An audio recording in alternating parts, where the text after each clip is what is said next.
Meski Presiden Jokowi telah melakukan peletakan batu pertama pembangunan mega proyek kereta cepat Jakarta-Bandung, namun hingga kini proyek ini masih menuai kontroversi. Sebagian pihak menilai proyek kereta cepat kerjasama dengan negara Tiongkok tak dibutuhkan, mengingat sudah adanya fasilitas tol dan sarana penunjang lainnya yang mempersingkat waktu tempuh menuju kota kembang ini. Tak hanya itu, proyek yang ditargetkan beroperasi tahun 2019 ini menelan anggaran yang terbilang fantastis, yakni mencapai 80 triliun rupiah. Meski Presiden Jokowi menjamin anggaran tak berasal dari APBN, tetap saja banyak yang meragukannya. Jadi prinsip-prinsip dasar kereta cepat itu adalah untuk penumpang. Kalau Gede Bage setahu saya ya ndak cocok ya. Jadi dari Gede Bage ke pusat kota Bandung 1,5 jam bisa jadi. Jadi ada hal-hal rasional yang susah bisa diterima dengan akal sehat. Seolah-olah proyek ini nggak dibiayai APBN, tapi jadi akal-akalan pemerintahnya biayai BUMN-nya lewat PMN. Jadi APBN juga. Saya nggak suka kalau akal-akalan kayak gini gitu. Ada pembicaraan antara Bapak Presiden dengan Bapak Presiden Xi Jinping, kemungkinan bagaimana kalau membangun kereta cepat. Bapak Presiden menekankan tolong lihat bisnis to bisnis. Jadi kemudian kami bersama-sama dengan perusahaan China, BUMN kami melakukan feasibility study. Dasarnya itu semua dari sana. Nah, kemudian pemerintah menekankan karena waktu itu juga ada tawaran dari Jepang bahwa kalau pembangunan kereta cepat tidak bisa pakai anggaran APBN dan tidak boleh mendapatkan jaminan pemerintah karena pemerintah menekankan APBN untuk infrastruktur harus banyak dibangun untuk di luar Jawa. Belum lagi, proyek ini masih terganjal sejumlah perizinan yang belum kunjung dikeluarkan Kementerian Perhubungan, termasuk analisis mengenai dampak lingkungan yang dianggap tidak sesuai. Ya, semoga saja proyek kereta cepat ini benar-benar ditujukan untuk kepentingan rakyat, bukan muslihat untuk mencari keuntungan segelintir pihak.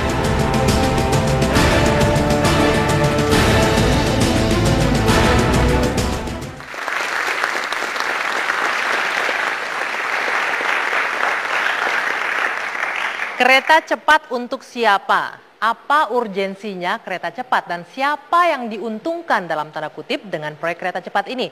Ini yang menjadi pertanyaan belakangan, apalagi setelah Presiden Joko Widodo meresmikan peletakan batu pertama rencana pembangunan kereta cepat ini. Malam hari ini, debat akan memperdebatkannya untuk Anda. Saya akan langsung berbincang dengan sejumlah narasumber yang sudah hadir di sini. Langsung ke Pak Harun. Pak Harun bisa menjawab mungkin salah satu dari 3 pertanyaan tadi, apa sih urgensinya kereta cepat ini dibangun Jakarta-Bandung? Ya, yang pasti ini suatu kebijakan. Kalau yang terakhir kita tahu ini Perpres. Namun, kerangka-kerangka kebijakan tentang kereta cepat Jakarta-Surabaya itu sudah ada dalam dokumen-dokumen perencanaan lainnya. Seperti itu dalam tata ruang Jawa-Bali itu sudah ada rencana ya Jakarta-Surabaya. Kemudian, rencana induk perkeretaapian nasional malah lebih tegas mengatakan itu tahun 2025 itu harus ada Jakarta-Surabaya. Jadi ini bukan ujuk-ujuk datang. Nah, kalau dibilang kenapa sih orang pada bangun kereta api cepat, saya pikir ini udah menjadi konvergensi di mana-mana. Ya, membangun sesuatu yang jangka panjang memang bisa menghemat energi, malah beyond energy security. Karena moda kereta api cepat ini dibandingkan misalnya dengan pesawat ya, kalau jarak jauh memang nanti yang terserap itu pesawat, itu bisa 8,5 kali efisiensinya, mengangkut lebih banyak dengan energi yang sama. Jadi di mana-mana memang dalam pertemuan saya ikutin, karena saya sering ikut seminar-seminar perkeretaapian di regional maupun di mancanegara, itu 10 tahun terakhir memang orang berbicara kegagalan, ada yang gagal, kesuksesan juga ada. Jadi memang di mana-mana lagi membangun itu. Oke, efisiensi Anda bilang. Pak Agus, setuju nggak dengan itu? Dengan Jakarta-Bandung kereta cepat ini justru efisiensi 8,5 kali kata dibanding moda transportasi yang ada. Efisiensinya sih mungkin saya setuju ya. Cuman persoalannya kan ini harus dibarengi. Karena kereta cepat kita naik dari Gambir, Oke, Jakarta masih bisa kita sewa mobil atau bawa mobil sendiri, parkir tinggal di Gambir. Tapi di Gede Bagenya sana kan jauh dari mana-mana. Kalau itu harus selesai 2018, saya tidak yakin LRT-nya akan selesai 2018. Karena sampai hari ini kan belum ada studi. Itu yang saya khawatirkan. Terus terang, ya di rencana induk kereta api ada. Tetapi kan kita harus atur dengan baik keseragaman, jangan buru-buru gitu loh. Nah ini persoalannya sekarang hanya karena buru-buru saja. Lalu banyak kebijakan-kebijakan yang lompat-lompat, yang membuat kita lalu bertanya, apa iya ini begini caranya untuk mempercepat? Kalau begitu kita nggak usah perlu undang-undang saja atau peraturan. Kita lepas asal pokoknya jadi. Loncat-loncatnya di mananya menurut Anda, Pak Agus? Misalnya tadi, ini kan lex spesialisnya di Perpres 107 2015, ya kan? Jelas bahwa di situ tidak ada uang dari pemerintah, kemudian bertanggung jawab Menteri Perhubungan, dan seterusnya, dan seterusnya. Kemudian yang menetapkan BUMN juga Menteri Perhubungan, tapi ternyata sudah ada. Nah, Perpres itu sendiri maladministrasi, karena apa? Ditetapkan tidak sesuai dengan Undang-Undang 12 tahun 2011 tentang tata cara pembuatan peraturan perundang-undangan. Artinya Perpres itu tidak diparaf oleh kementerian terkait. Tiba-tiba muncul. Saya konfirmasi ke Menteri Perhubungan, ke Menteri Menko Perekonomian, dan juga saya tanya beberapa teman di Kementerian Keuangan. Biro hukumnya tidak diundang. Nah ini menjadi persoalan, tapi sudahlah, itu ada sebagai lex spesialis, ya kan? Tapi isinya itu diikuti saja. Oke. Nah selanjutnya pertanyaannya Pak Epi, apa pentingnya ini kereta cepat Jakarta-Bandung? Kenapa nggak Jakarta-Surabaya sekalian yang rutenya lebih panjang kalau memang untuk efisiensi? Iya, kalau masalah ini saya sudah beberapa kali ya, bahkan di TV One juga sudah pernah berbicara beberapa hari yang lalu jam 7:30. Kalau menurut saya, seperti kata Pak Harun, saya sangat mendukung teknologinya harus masuk ke negara kita. Kita sebagai sebuah bangsa yang berdaulat harus jangan ketinggalan di badan negara lain. Tapi, kalau kita bicara urgensinya, menurut saya ini belum tepat. Tidak tepatnya di mana? Tidak tepatnya yang pertama, jarak antara Bandung dan Jakarta itu sangat dekat sekali. Dan yang kedua, masih banyak daerah-daerah yang perlu dipertimbangkan. Tadi Pak Harun juga mengatakan, kenapa dalam program jangka panjang untuk kereta api ini sudah ada Jawa Bali, kenapa kok nggak sampai ke Surabaya? Kalau dilihat kita ke Bandung jarak hanya sekitar 142 km, berarti ditempuh dengan kereta api cepatnya hanya sekitar setengah jam. Dan siapa yang akan naik di sananya nanti? Oke, sebentar ini kita langsung nih ke pelaku teknisnya, ada Pak Hanggoro. Pak Hanggoro, Jakarta-Bandung terlalu dekat, hanya 140 km saja. Kenapa harus ini rutenya? Kenapa nggak sekalian panjang tadi kata Pak Epen? Baik, yang pertama saya ingin mengingatkan bahwa ini adalah penanaman modal asing. Penanaman modal asing berarti ada modal dari luar akan dibawa masuk ke dalam negeri. Pertama kita akan mendapat teknologi. Yang kedua akan ada multiplier efek benefit bagi rakyat di Indonesia yang terlibat langsung di dalam pembangunan, dalam pengembangan TOD dan sebagainya. Dan juga untuk teknologi kereta api ke depan. Karena kereta api ke depan pasti kereta api cepat. Jadi 142 km Jakarta-Bandung ini adalah bagian dari Jakarta-Surabaya.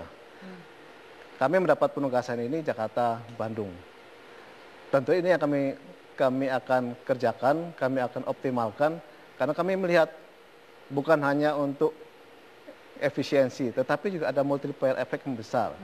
Karena di dalam konsep ini juga nanti kami akan bekerjasama untuk membangun pabrik rolling stock atau saran di Indonesia. Ini artinya akan ada teknologi yang harus kita dapatkan. Oke, Pak Agus, ini ada keuntungan multiplier efeknya untuk masyarakat, untuk menyerap tenaga kerja juga tadi dikatakan? Ya, kalau tenaga kerja sih mungkin iya, mungkin tidak. Sekarang tergantung pemodal Cina biasanya bawa serombongan tenaga kerja juga kemari. Tentu itu persaingan dari buat Cina. kita. Iya. Karena tidak hanya itu yang harus diwaspadai supaya tenaga kerja kita bisa punya kesempatan lebih banyak. Cuma persoalannya tadi multiplier efeknya kemana? Karena ini kan ada pengalihan lahan di Walini. Ya kan, itu kan punya PT PN pasti belinya murah. Taipan developer ini pasti sudah membeli. Nanti dijual dengan sangat mahal. Nah, yang menguntungkan itu siapa gitu kan? Bukan rakyat. Rakyat yang tergusur. Diuntungkan siapa dari yang diuntungkan ini? siapa? Karena rakyat itu kan pasti ada yang tergusur. Nanti kita bahas lagi soal kenapa itu di situ. Ini kan sekali lagi efeknya kita ukur dulu lah. Kan ini terburu-buru tadi yang saya bilang katakan mama minta cepat itu kan. Jadi tolong tidak dilakukan itu, tapi dikaji dulu dengan baik supaya kita tahu persis di mana kesenggolannya, di mana juga ini tidak tepatnya gitu. Jangan buru-buru terus groundbreaking. Kasihan Pak presiden. Anggoro, terburu-buru dinilai semuanya. Tidak dengan persiapan yang matang. Sebetulnya tadi sudah diawali oleh Pak Harun bahwa perencanaannya sudah jauh-jauh hari.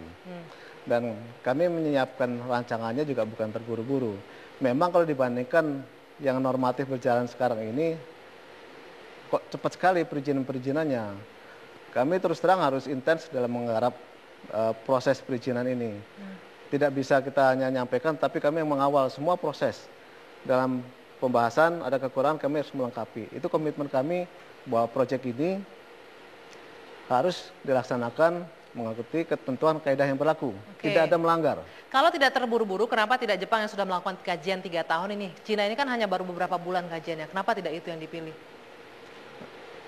Kalau kami hanya melaksanakan penugasan, kami mencoba menjalankan proyek ini sebaik mungkin.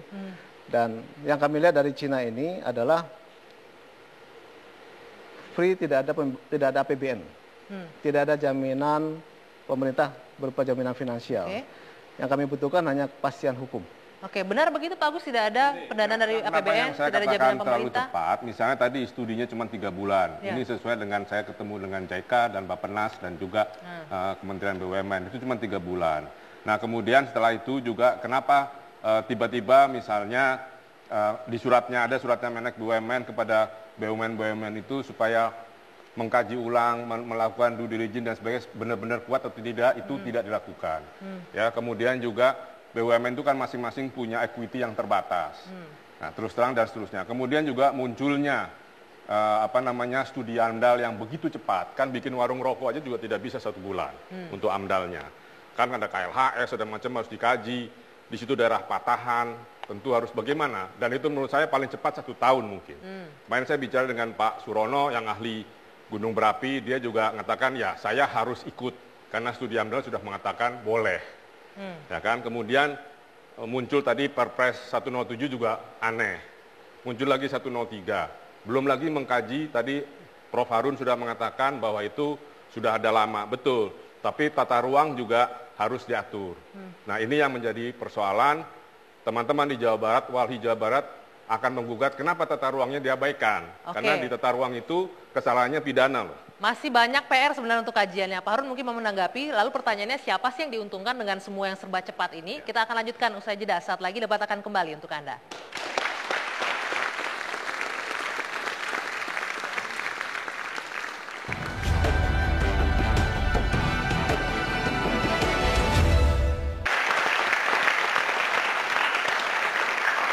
Dilanjutkan, Pak Harun tadi dikatakan ini masih banyak kajian yang terhambat, dari Walhi ada penolakan, AMDAL-nya juga belum sempurna diselesaikan. Ya mungkin Mbak Anggi, saya mau agak menekankan tadi, kenapa pendek, Bandung dan lain-lain, itu kayaknya urgent untuk dijelaskan ya. Memang sebelum kereta api cepat pun ya, itu dulu memang ada ide-ide misalnya dari Perancis. Saya waktu itu baru kelar kuliah, sekitar tahun 80-an, 86 gitu. Kita survei di Cianjur, jadi judulnya itu Shuttle Train Jakarta-Bandung. Dan konon Jakarta-Bandung ini dulu pernah achieve 2 jam, dulu. Jadi waktu itu 80-an udah enggak lagi. Jadi Shuttle Train namanya, itu tahun 85. Kemudian saya juga recall ya, karena saya kebetulan di samping hobi, kebetulan bidang saya gitu. Jadi kebetulan rumah saya itu dekat stasiun kereta api Mbak Anggi, di Medan. Jadi saya dengan kereta api ini kayaknya sesuatu banget ya. Jadi 96 itu World Bank, sama halnya. Ingin mempercepat kecepatannya di Jakarta-Bandung. Partial double track gitu. Nggak ada yang done ya, nggak ada yang done. Dan sekarang kalau naik kereta api saya sering naik kereta api ini, itu kalau kita beli tiket itu janjinya 3 jam 10 menit. Tapi nggak pernah 3 jam setengah. Tadi menarik gitu, yang dikatakan PB, ini kan sudah ada jalan tol ya, sudah ada kereta juga, ada travel juga. Apa kemudian urgensinya sehingga harus ada ini jalur kereta cepat? Jadi kembali, secara kebijakan sudah ada ya.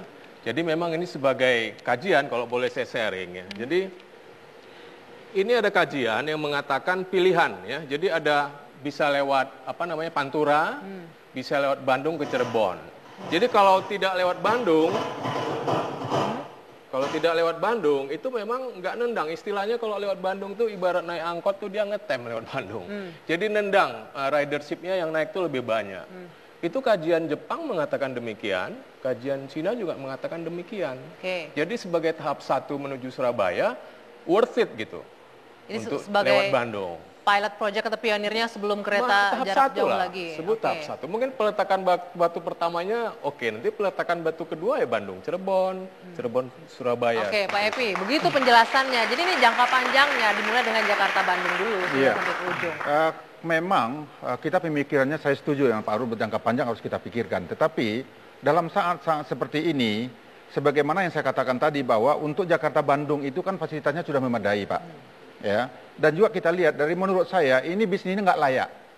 Kenapa saya katakan tidak layak? Ini terbukti kenapa sampai Cina yang dapat, kenapa nggak Jepang yang dapat. Salah satu klausulnya itu adalah Cina mengatakan bahwa dia tidak memerlukan APBN. Itu, dia tidak memerlukan jaminan pemerintah. Nah, setelah berjalan groundbreaking, sekarang pemerintahan Cina, konsorsium Bank Cina itu mengatakan syarat lagi bahwa dia minta jaminan pemerintah. Jadi di sini, di dalam beberapa hari jalan, dia sudah berubah pikirannya dia. Ada inkonsistensi di sana, ada inkonsistensi di sana dulu. Jaminan. Kenapa dia dapat Cina ini? Kenapa Jepang kalah? Karena Jepang mengharapkan, meminta harus ada jaminan pemerintah. Sementara Cina mengatakan tidak perlu jaminan pemerintah. Itulah sebabnya kita memberikan kepada Cina. Oke, benar Pak Anggoro ada jaminan. Tadi Anda bilang tidak ada jaminan ya dari pemerintah dan juga APBN. Iya, kami konsisten dengan Perpres 107. Tidak ada jaminan pemerintah dalam bentuk finansial. Tetapi kembali saya tegaskan bahwa ini adalah proyek yang PMA, penanaman modal asing. Artinya kita menarik modal asing masuk ke Indonesia, itu akan mendapat benefit adalah masyarakat Indonesia. Yang kedua, siapapun yang berinvestasi di Indonesia tetap memerlukan kepastian hukum. Ini yang sebetulnya kita minta dari pemerintah itu adalah kepastian hukum. Kepastian hukum kan, bukan jaminan untuk pendanaan dan finansial, lain-lain. bukan. Oke, tidak ada jaminan finansial di sini, Pak Epi. Begini, saya membaca di beberapa media dan klausul dari mereka, kebetulan kita di Komisi 5 selalu membicarakan ini. Kalau emang itu B2B, kita nggak ada masalah. Tetapi ingat, konsorsium BUMN ini adalah 4 BUMN itu termasuk adalah aset rakyat Indonesia. Itu mereka bukan swasta. BUMN, badan usaha milik negara, adalah kantong kiri dan kantong kanan dari keuangan negara. Makanya sekarang ini di DPR kita tidak mau memberikan penambahan PMN, penambahan modal negara kepada BUMN itu. Nah, sekarang kalau Pak Anggoro mengatakan bahwa tidak ada uang negara, ini BUMN ini milik negara ini, Pak. Nah, kalau seandainya ini gagal, otomatis ini BUMN akan diambil oleh mereka semua. Tadi Pak Anggoro bilang hanya minta penjaminan kepastian hukum, Mas Agun. Ya gini, kan kepastian hukum kan sudah jelas disampaikan juga. Ya, kan sekarang Kemenhub belum mengeluarkan soal konsesi yang 50 tahun. Karena mereka minta perpanjangan. Padahal sudah dihitung yang 40 tahun di PP 59 atau 56 itu ada peraturan tentang perkeretaapian tahun 2009. Nah, sekarang jaminan politik yang mana bahwa tidak akan dibatalkan dan sebagainya itu kan yang Pak Anggoro katakan. Ya, tetapi ya saya terganggu dengan terbitnya Perpres 3 tahun 2016. Karena di situ di lampirannya nomor 60 itu ada kereta cepat. Sebetulnya tidak apa-apa. Apa artinya dengan dimasukkan di dalam? Karena di pasal 25 itu pemerintah dapat memberikan jaminan dan seterusnya. Itu yang mengganggu saya karena kata dapat itu bisa iya bisa enggak. Jadi kekhawatirannya di sana dijaminkan pemerintah. Iya, lalu pertanyaan saya, siapa yang menyangkutkan kereta cepat di pasal 60 itu di nomor 60? Pak Anggoro, bagaimana penjelasan atau Pak Harun? Ini dijaminkan dapat pemerintah sebagai penjaminnya di situ. Saya sih nggak mau ngasih ilustrasi aja mungkin untuk menjawab ini, mungkin nggak langsung menjawab itu. Yang pasti itu membangun infrastruktur itu tugas pemerintah. Mau pakai uang sendiri itu wajib kalau memang ya itu kepentingan banyak orang. Kemudian paling ekstrim juga kalau dia itu kemungkinan komersial. Tadi saya senang tadi. Memang belum ada kereta api cepat di dunia ini dibangun ya tanpa bantuan pemerintah. Ini catatan kaki saya gitu. Tapi kita bisa kembali mungkin mereka punya perhitungan lain gitu. Karena situasi juga udah berubah. Konsorsium mereka Cina juga mungkin punya advantage yang lain-lain. Tapi intinya tugas pemerintah membangun infrastruktur. Mau pakai uang negara mau pakai uang private, apalagi dikembalikan nanti kan, ataupun dengan bantuan di tengah-tengah 50-50 atau 49, itu kita harus tahu betul, pemerintah harus tahu betul, ibarat buat rumah itu gambarnya harus tahu gitu. Poinnya apa di sini? Dikatakan bahwa tadi hanya kepastian hukum sebenarnya diminta oleh Pak Hanggoro, penjaminan kepastian hukum, tapi ternyata ada... Gini, saya setuju sekali dengan Harun bahwa infrastruktur dimanapun itu kewajiban pemerintah. Persoalannya kalau itu dibangun pemerintah di Pulau Jawa lagi, Pak Jokowi nanti kena nawacita. Karena nawacita harus keluar, makanya beliau bertahan harus swasta, itu persoalannya. Nah sekarang karena Cina sudah sanggup, ya harusnya sudah kerjakan. Anda harus ikut. Saya ingat pengalaman soal investasi Cina di listrik 10.000 megawatt tahap pertama. Itu ketika di tengah jalan banyak masalah, Cina itu berkelit seenaknya. Apakah kekhawatiran ini juga Anda lihat untuk pembangunan kereta cepat? Kita kan tidak boleh masuk lubang yang sama dua kali. Baik, nanti kita akan lanjutkan mengenai kekhawatirannya Pak Agus. Usai jeda saat lagi debat akan kembali untuk Anda.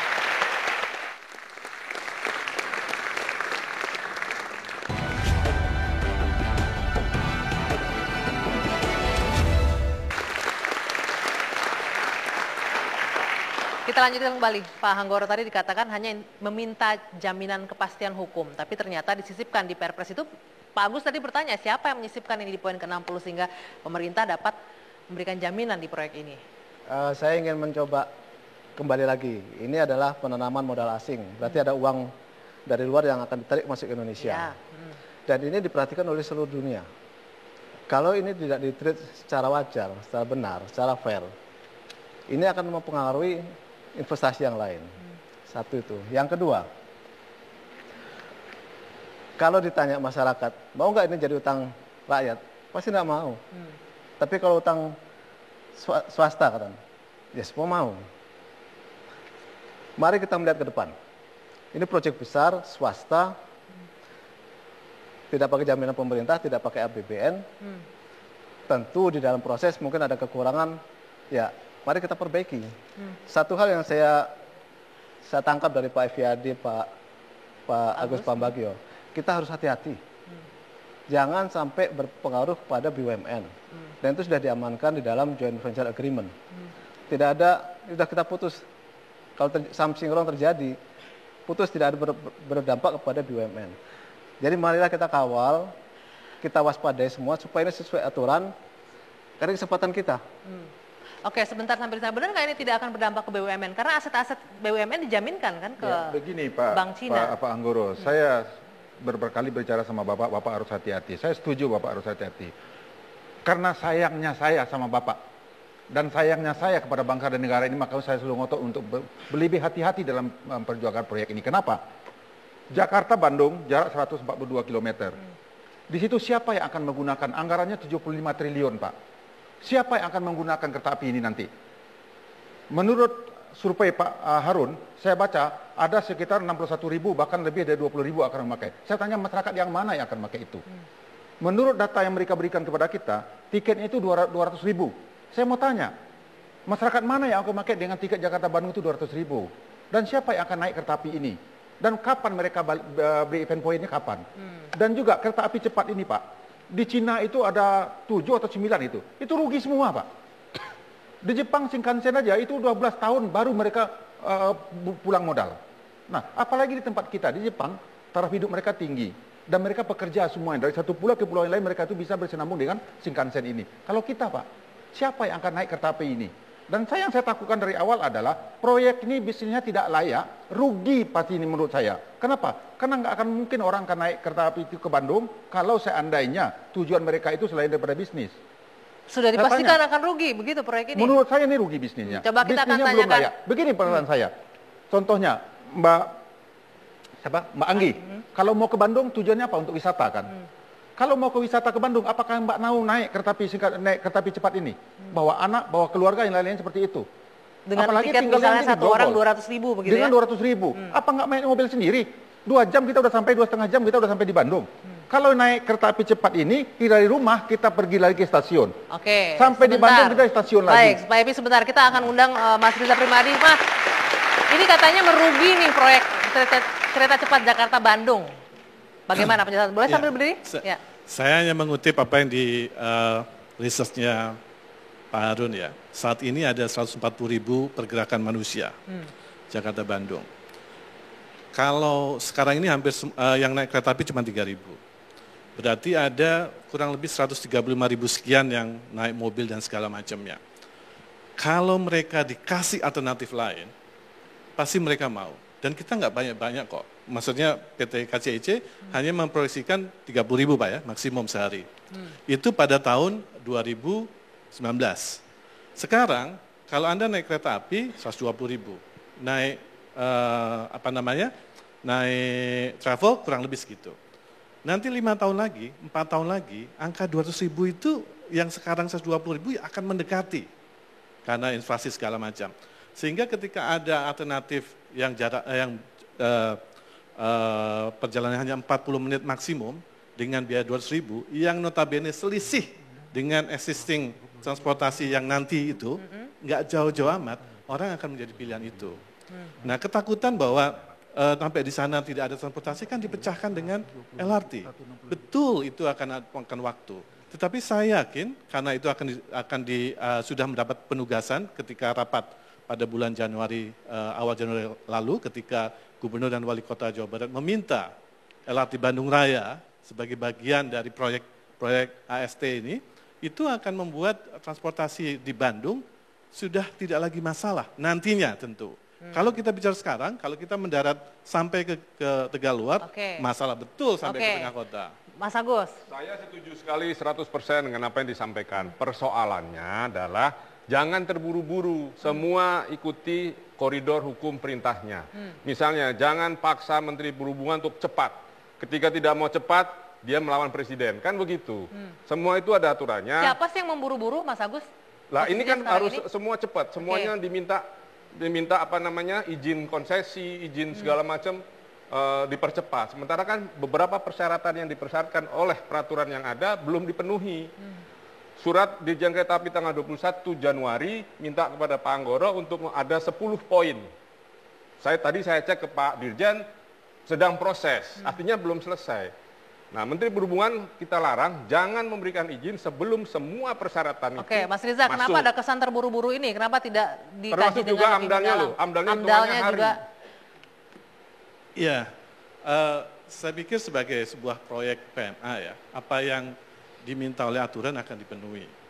Saya kok tidak melihat keterburuan, kalau bahkan yang ada adalah tuduhan ketika setelah Presiden melakukan groundbreaking tidak terjadi apa-apa di sana. Justru itu yang kita lakukan karena kita patuh terhadap aturan. Ketika Menteri Perhubungan belum mengeluarkan izin pembangunan, ya tidak ada pembangunan di sana. Kenapa nggak dibalik, Mas Riza? Kalau memang belum ada izin, kenapa harus buru-buru groundbreaking gitu? Nah, Pak Anggoro, Pak Harun bisa menjelaskan surat dari Menteri Perhubungan yang mensyaratkan apa prasyarat untuk groundbreaking. Silakan Pak, mungkin Pak. Kenapa, Pak Anggoro? Dibalik ini posisinya. Kalau memang tidak buru-buru ya tidak usah groundbreaking dulu gitu. Ya, setelah Perpres 107 diterbitkan tanggal 6 Oktober, Pak Menteri Perhubungan menerbitkan surat. Surat itu sangat luar biasa, ditujukan kepada Menteri BUMN.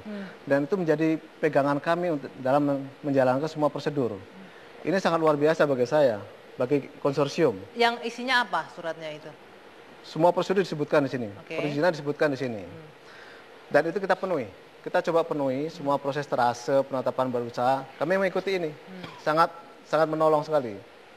Dan di dalam butir 3 disebutkan bahwa sebelum groundbreaking ada 3 yang harus dipenuhi. Ada terase, penetapan badan usaha, dan AMDAL. Dan ini sudah dipenuhi. AMDALnya juga sudah selesai? Sudah. Oke. Jadi ini memang cuma 3 minggu itu.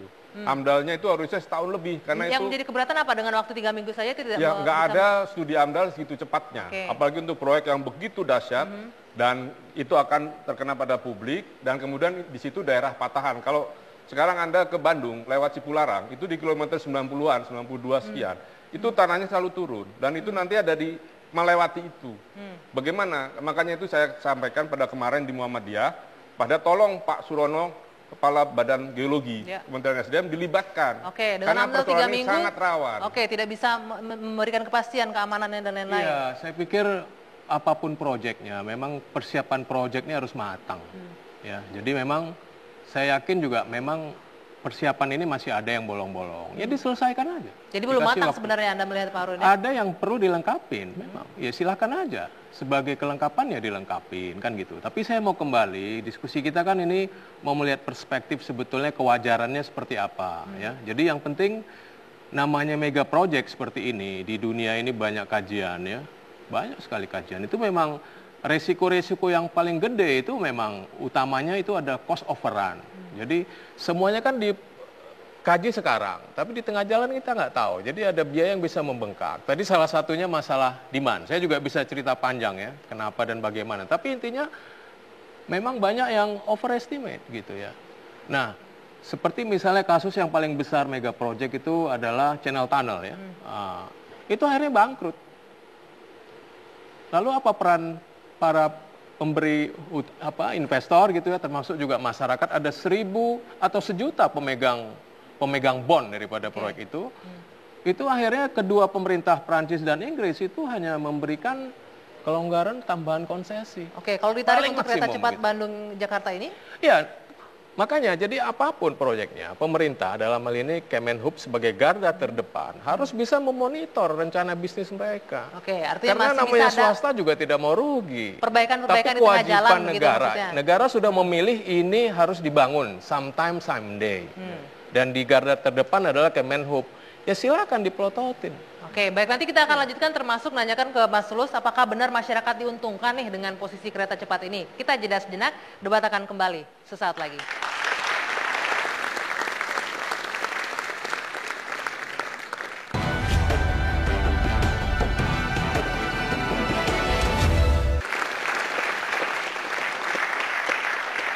Ya, dari tadi sudah dibahas mengenai siapa yang diuntungkan, ribut-ribut mengenai izin dan penjaminan pemerintah. Pertanyaan besarnya yang ingin diketahui masyarakat, sebenarnya Mas Tulus, siapa sih yang diuntungkan dengan kereta cepat Jakarta-Bandung? Benar nggak sih masyarakat sebagai konsumen bisa diuntungkan dengan fasilitas transportasi ini?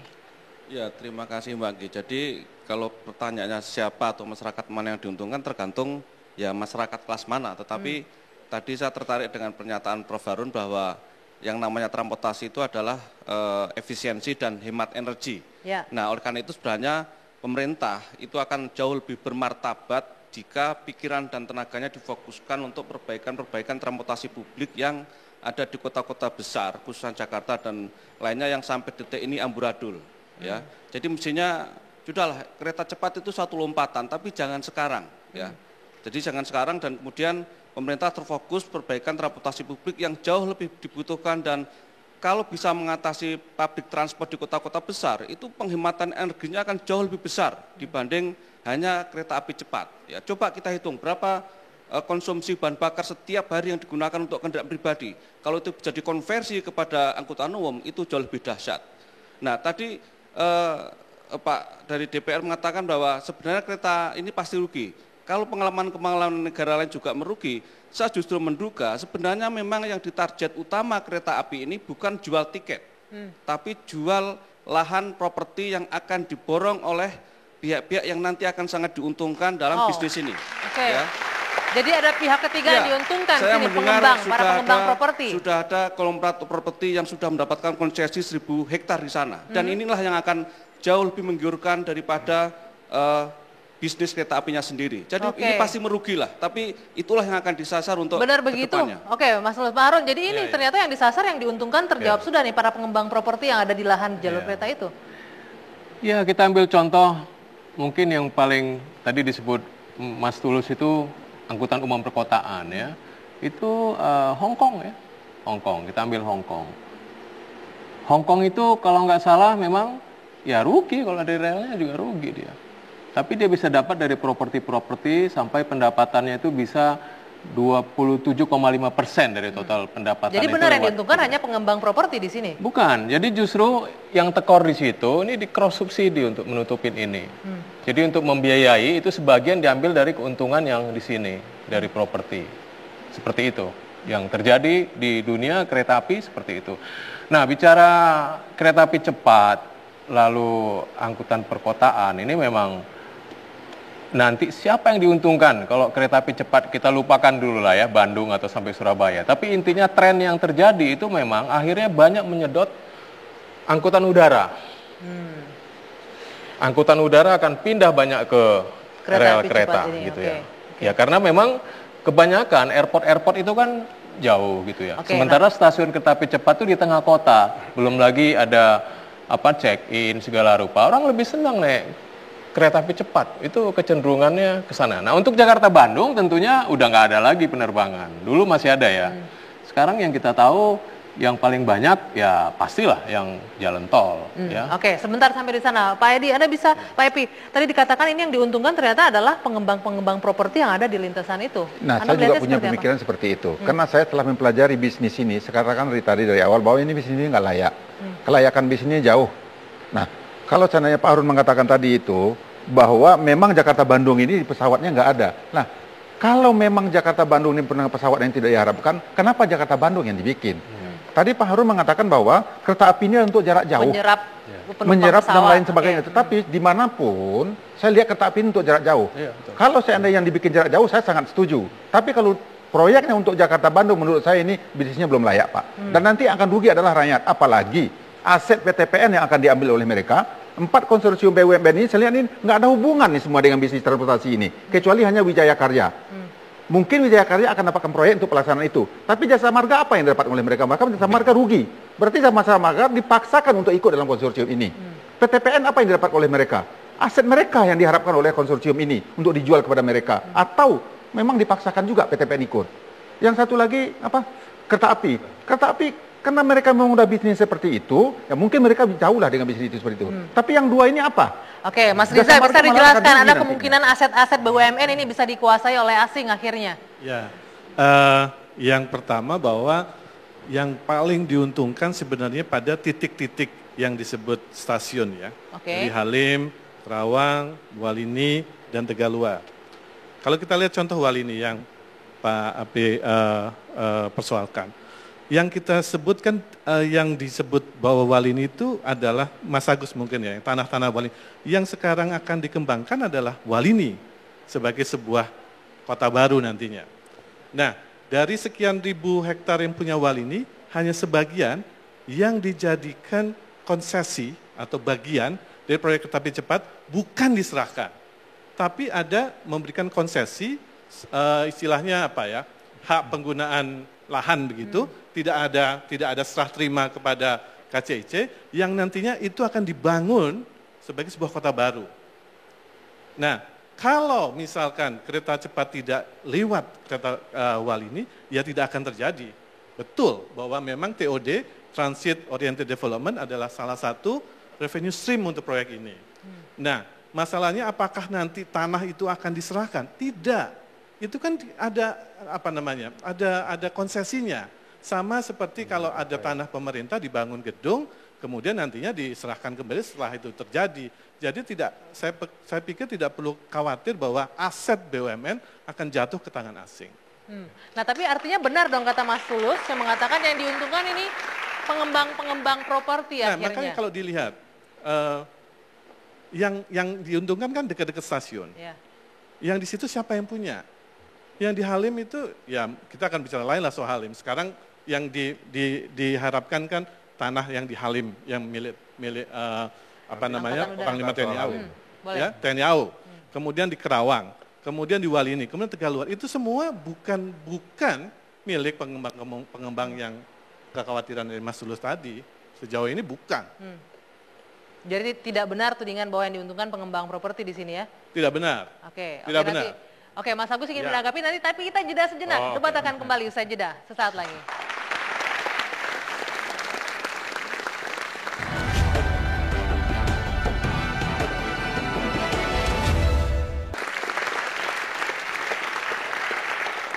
Kita lanjutkan, Pak Agus tadi ada keberatan dengan beberapa stasiun yang akan dibangun. Pembangunan stasiun di Halim itu melanggar melanggar tata ruang Perda DKI RT RW.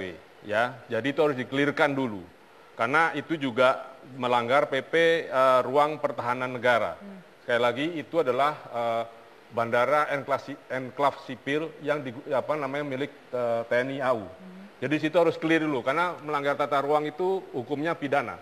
Jadi saya tidak mau nanti pejabat-pejabat TNI sekarang bermasalah karena melanggar RT RW yang ada. Nah ini yang harus tegas dilakukan. Makanya saya katakan, saya tidak menolak, tapi mohon jangan buru-buru. Karena semua peraturan itu sangat rigid dan harus diikuti. Sulit memang, ya sudah. Itu yang saya maksud. Belum saatnya, tapi dipersiapkan, jangan ditinggal. Nanti ketika suatu saat oke, kan tinggal jalan. Semua persyaratan sudah dipenuhi. Oke. Dari Pak Anggoro tadi sempat disinggung mengenai pembangunan properti dan lain-lain itu juga diuntungkan di sana. Ya, pertama ternyata saya, ini semua di bawah KCIC ya? Ya, pertama saya ingin sedikit mengulas disampaikan Pak Agus. Yang kami usulkan pemanfaatan pinjam pakai itu adalah di sisi utara jalan tol saat ini. Sisi kanan, utara. kan sisi kanan berarti? Kiri? Sisi kiri. Sisi kiri. Jadi tidak masuk di enklave sipil bandaranya. Oke. Dan ini sudah kita bicarakan, tapi tentunya perlu terus kita koordinasikan. Ada penyelesaian untuk tidak mengganggu. Itu ada perumahan, bagaimana kita ada kompensasinya dan sebagainya. Ini akan kita bicarakan terus, Pak. Saya setuju kita terus berkoordinasi, Pak. Yang kedua terkait dengan Perda, kami juga sudah menerima surat dari Dirjen Perkeretapian tembusannya bahwa ini harus dilakukan revisi. Itu akan kita lakukan segera, Pak. Oke, nah jadi itu jangan sampai semua peraturan itu diikuti saja. Kita ikuti, itu Pak. persyaratan yang itu harus. yang tadi Anda bilang jangan terburu-buru jangan di sana potong kompas gitulah. Memang ini yang harus hati-hati. Apalagi Pak Anggoro, masih ada lagi yang dipotong kompas oleh KCIC untuk proyek ini? Gini, saya ini orang pensiunan perhubungan. Saya tahu harus mengikuti peraturan dan saya komit untuk mengikuti aturan. Jadi tidak ada masalah di sana ya? Saya terkait yang sampaikan tadi bahwa nanti ada yang diuntungkan dengan kereta cepat. Justru kita mempelajari dari beberapa kasus yang lain. Kereta cepat saya setuju Pak Efriadi. Tidak menguntungkan. Nah, ini kita mencoba substitusi pendapatan itu dari TOD yang kita kuasai sendiri. Jadi bukan nanti ada free rider di situ yang memanfaatkan kesempatan itu, tidak. Kita akan menguasai lahan-lahan di seputar stasiun itu yang nanti akan menjadi substitusi pendapatan bagi kereta cepat. The whole projectnya mulai dari rel, pengembangan wilayah segala macam di bawah KCIC semua. Yang pada akhirnya akan menekan supaya tiket itu tidak mahal. Oke, begitu Pak Epi penjelasannya. Ya. Kalau itu tujuannya berarti akan terpengaruh dengan masyarakat lingkungan. Di mana fungsi pemerintah untuk memberdayakan masyarakat yang ada di sekitarnya, Pak? Kalau seandainya perusahaan ini KCIC ini akan mengelola lingkungan yang ada di sana, di mana multiplier efeknya untuk masyarakat sekitarnya? Nah, kalau tujuannya pendirian perusahaan KCIC ini dalam rangka untuk meningkatkan hanya untuk perusahaan saja, sedangkan ini konsorsiumnya adalah perusahaan asing, Pak. Nah, disinilah saya sebagai warga rakyat menyayangkan yang pertama, kalau Bapak mengatakan bahwa tujuannya adalah untuk mencari keuangan, yang untuk orang asing juga nantinya. Dan juga kalau seandainya ini gagal, rakyat Indonesia yang terkendala. Pertanyaan saya hanya singkat saja, Pak. Urgensinya sejauh mana Jakarta Bandung ini? Dibandingkan dengan Trans Sumatera, Trans Kalimantan yang diperlukan oleh rakyat saat ini. Dan juga kereta api itu bukan untuk jangka pendek, Pak. Kereta api itu untuk jarak yang jauh, baru mereka untung. Makanya kalau kata Pak Anggoro tadi bahwa tujuannya bukan hanya untuk tiket kereta api, mencari lingkungan yang menguntungkan di sini, berarti kita rugi dong, Pak, sebagai warga negara Indonesia. Yang untung hanya perusahaan Cina saja. Pak Harun, dijawab kenapa tidak di luar Jawa dulu, Sumatera ada, Sulawesi dan Kalimantan? Dari Pak Epi tadi sering menggarisbawahi kenapa lewat Bandung, kenapa pendek. Itu ya memang bagian dari grand design. Jadi pilihan dari Jepang, kajian sebelumnya juga, lewat Bandung itu lebih nendang sambil nanti melanjutkan ke Surabaya. Kalau Bapak bicara itu Jepang, saya ke Jepang kemarin ini, Pak. Saya ketemu dengan Perdana Menteri Jepang. Mereka sangat menyayangkan. Bahkan mereka tidak tahu bahwa ada rencana untuk ya ke Surabaya. Mohon maaf, saya utusan DPR bersama pimpinan DPR kemarin itu, semua pejabat Jepang itu merasa kecil hati. Dan mereka nggak tahu, dia terhibur waktu kami katakan, Pak, kan ini jarak Jakarta Bandung hanya dekat, Pak. Nanti ada Jakarta Surabaya yang akan kita bangun. Baru mereka terhibur. Maka kalau Pak Harun mengatakan bahwa mereka udah tahu, itu salah sama sekali itu, Pak. Iya, karena ada kajian mereka juga sampai Surabaya. Pernah mereka lakukan. Belum ada sama sekali, bahkan mereka tidak tahu, Pak. Saya yang ketemu dengan Perdana Menterinya, semua anggota parlemennya ketemu sama kita waktu itu. Saya yang pasti pernah membaca laporan JICA, mereka melakukan studi, artinya lewat Pantura, lewat Bandung, semuanya gitu. Artinya ada kajian-kajian yang bisa kita baca. Tapi intinya memang ini tahap 1 dari jangkauan yang 700 kilo. Jadi Saya pikir yang 2025 700 kilo nggak lama lagi, 10 tahun lagi. Artinya memang harus dimulai. Nah, isu yang tentang keadilan tadi yang disebut dengan TOD, nah ini memang harus diintroduce sekarang. Jadi saya melihat memang SOP, planning process dan decision making di infrastruktur kita ini memang katakanlah gitu ya, belum pakemnya belum jelas gitu ya. Jadi memang sehingga memang kita tahu ada rencana hilang timbul ya, kemarin-kemarin juga gitu, ada hilang timbul. Jadi memang harus ada SOP, planning process yang decision making untuk infrastruktur. Termasuk untuk ini juga nggak jelas sebenarnya. Iya, jadi kalau kita lihat kan makanya kita debat sekarang karena memang prosedurnya mana gitu loh. Kenapa bisa diakui, muncul dan lain-lain. Memang tidak jelas prosedurnya. Khusus diperbaiki dulu. Iya, khusus jangan buru-buru. Khusus untuk TOD itu memang kesempatan kita untuk memperkenalkan akses kepada masyarakat berpenghasilan rendah. Khususnya bagaimana kalau TOD itu ada porsi katakan perumahan sekian lantai luasnya, itu ya dikasih porsi dong. Di mana-mana di negara, even di Amerika pun itu ada porsinya 20% bagi mereka untuk bisa akses luas lantai. Oke, baik. Terakhir saya mau ke Mas Tulus, ini masih bisa panjang diperdebatkan. Mas Tulus, apakah benar ini nanti akan diuntungkan konsumen dengan keberadaan ini? Singkat saja. Ya, soal TOD saya kira saya sepakat, tapi kan di situ merusak tata ruang enggak? Jadi ada pelanggaran-pelanggaran tata ruang enggak? Kalau kemudian TOD kemudian ada pelanggaran tata ruang, itu saya kira jadi persoalan serius ya. Dan kedua, ya kalau nanti konsumen tidak diuntungkan dengan ini, ya konsumen akan menghukum untuk tidak menaiki kereta ini dan akan rugi bisnis plan-nya. Gitu aja. Karena kan ke Jakarta itu ke Bandung itu banyak pilihan, ya banyak pilihan, bisa lewat tol, bisa lewat kereta api lain dan juga yang lainnya. Tetapi yang kurang diperhitungkan adalah betul nanti bisa setengah jam dari Jakarta ke Bandung misalnya, tetapi sekali lagi untuk menuju ke titik-titik stasiun yang ada itu kan perlu effort yang sangat artinya keras. tetap saja tidak berguna, makanya maksimal. Pemerintah gitu. Kan lebih bermartabat kalau bisa menyelesaikan kemacetan di kota-kota yang dilewati kereta api itu jauh lebih efisien. Oke, baik. Yang pasti kita akan tunggu apa kajian yang lebih komprehensif dari pemerintah sehingga ini tidak hanya menjadi proyek cepat dan proyek nekat untuk kereta cepat. Saya akhiri debat malam hari ini. Saya Dwi Anggia, selamat malam, sampai jumpa.